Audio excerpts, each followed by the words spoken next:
জয় Bangla slogan দিচ্ছে। গণঅভ্যুত্থানের আহতরা যখন বাধা দিই তখন তারা আমাদের উপরে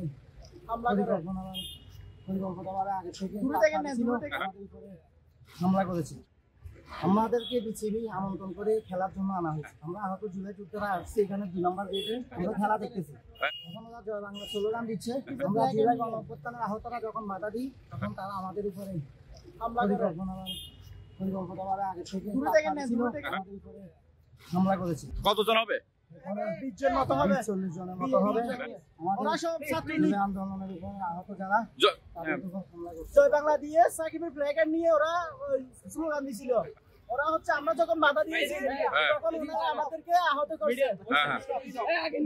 আমরা 2 নম্বর গেটে ছিলাম এবং ওখান থেকে জয় বাংলা স্লোগান হওয়ার প্রেক্ষিতে আমরা জেলা যে আহতরা আছে তারা আমরা তীব্র নিন্দা জানিয়েছি। এমনকি সেই সময় আমাকে এমন লাথি মারছে এবং আমার আহতরা যারা গুলিবিদ্ধ হয়েছে তাদেরকে এমন আঘাত করছে তারা নির্মমভাবে আঘাত খাওয়ার পর পড়ে গেছে এবং প্রশাসন ছিল না ওখানে।